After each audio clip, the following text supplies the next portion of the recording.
And the singers used to go on singing one by one, and they used to write down, and finally the Karvi Ramayana was retrieved.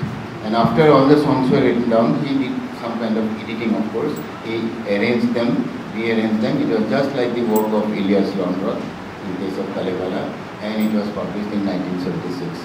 Before that, there was no written version. There was a second version published in 1982 by Samsing Hanse. Another version has been collected by another bureaucrat. He was the Commissioner and Secretary, Guhai. B.K. Guhai. Virendra Kumar Guhai. That version was collected, but it could not be published because the things are not very systematic, and the meanings are also not deciphered properly. In this way, it could not be published. Anyway, so at a time when there was no writing, no song, they used to go for singing. They used to sing for days together. They used to sing day in and day out. And without any text, how could they sing? That actually was really surprising. And this Albert V. Lord, he started thinking and thinking over it, and he thought about a nice plan. Do you know where this line is there? He thought, and he thought about a nice plan or something. Have you found this line? The English people?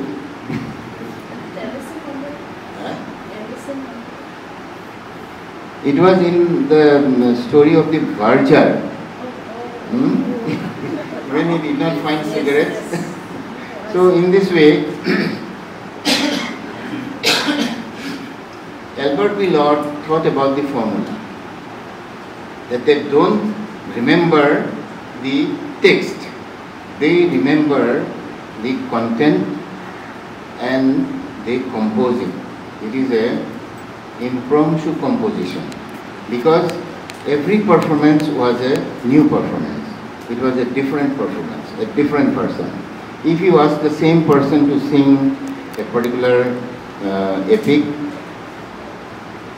twice at the interval of some time, then the text will be slightly different. Then came out Albert V. Lord with the Singer of the Tales and his opinion about the formula, and these are detailed things. I will not go into all those details. So, in this way, was I talking about sociolinguistics or something else? I was talking about sociolinguistics, and I am talking so many things. I have digressed from so many. Okay.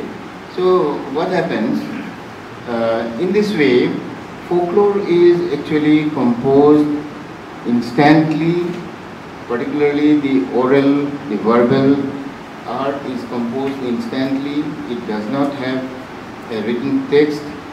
Nowadays, it is not composed instantly, that's a different thing. But even now, some performers are maintaining that tradition wherever they are active, torch bearers of their tradition, wherever it is a live tradition, the Ujapali singers, then the puppet theatre performers, then the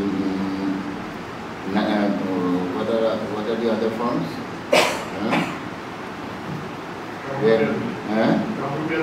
Dhulia performance.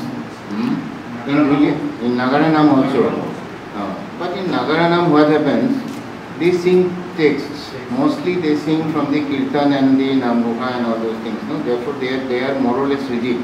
But even then, they have used their poetic license to develop some digressions where they start talking about modern events and instant events in the audience and make caricatures and start using say parody of songs. Sometimes these give some kind of what you call controversies, or some controversies are also born about that. So one of the singers, the Annam singers, was banned. Borisman was banned recently, but even then she is surviving and singing. So these type of things are happening. So here, I think I began from the socio and linguistics. After that I went so far. Now it is very difficult for me to come back, but I have to. So what happened? In folk speech, apart from sociolinguistics, there is another aspect in which folklore is interested, that is folk speech. And linguistics also is interested. In sociolinguistics, they study it from a different angle, and they study the society as well as their speech. But in folk speech, the folk is already there. Therefore, it is the speech of the folk.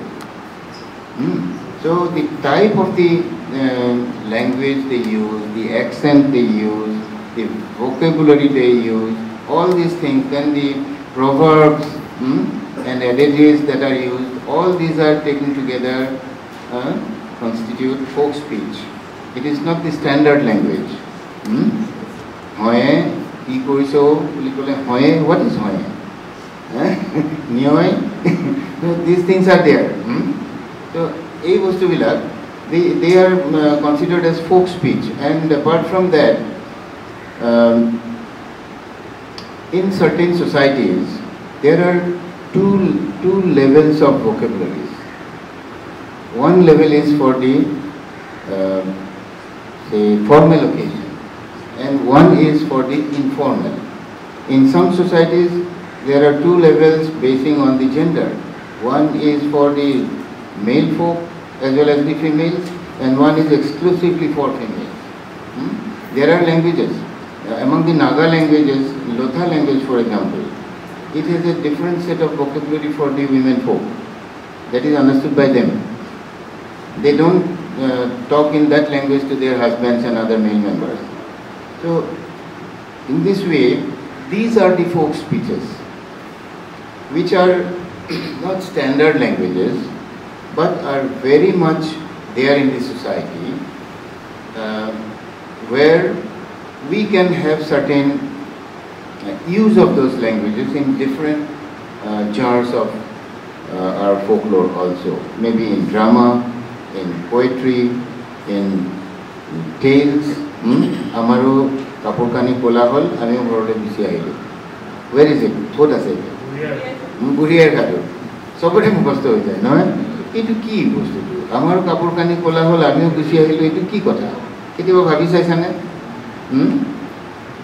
Kothale melile dabi, okay, tamule melile dabi, kun koloi jabi. Ki hoy? What is it?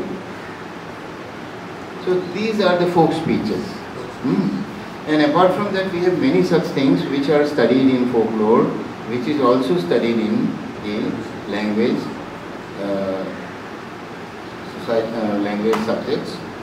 Then in history, I'll be very brief now. I think I have already taken almost 1 hour and 10 minutes. No?